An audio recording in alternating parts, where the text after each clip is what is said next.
Well, it's a season that almost never happened for IndyCar. After a delay of more than 3 months, they got on track this summer, and yesterday put a wrap on 2020. Big plans and big names for IndyCar in 2021. WRTV's Brad Brown takes a closer look. On the marina in downtown St. Petersburg, Florida, a picture-perfect setting for the final race of the 2020 IndyCar Series season. This saw Joseph Newgarden win the race and Scott Dixon clinch his 6th IndyCar Series championship.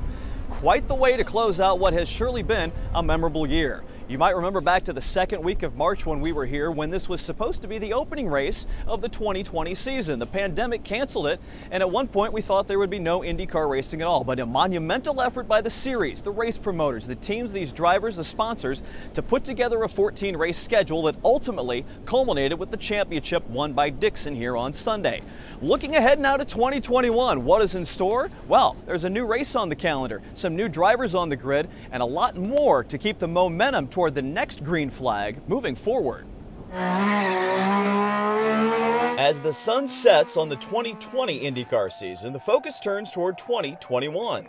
There's a little bit of something old, something new on the schedule this year. It will once again be a true test of driving skill, with only the very best contending for the championship.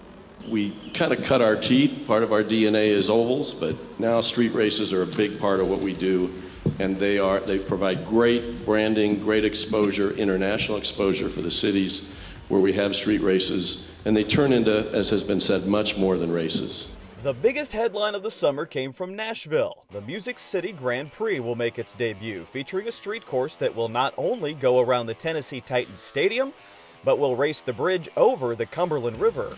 You know, Nashville's always going to provide great music. The food scene has gotten better, but to be able now to layer in the best drivers in the world, the best teams in the world, we can truly create something that moves the event needle in this town and state for the next 30 years. We already see Nissan Stadium as a world-class sports and entertainment venue, but we believe there's a next level, and we're going to be working hard to achieve that next level over the next decade or so, and something like the Music City Grand Prix is just pitch perfect. The IMS road course will get an encore show again. The pairing of IndyCar and NASCAR was largely a success this past 4th of July, so the two series will be teaming up for an epic weekend in mid-August. I think people are excited about it only because they know that the Xfinity race was so good this year, so hopefully they think that'll carry over to the Cup side. And then, most importantly, having IndyCar and Cup and Xfinity at the same track on the same weekend, we're looking forward to that.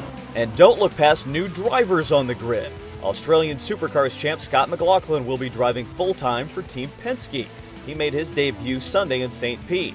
And 7-time NASCAR Series champion Jimmie Johnson is getting ready for his IndyCar debut.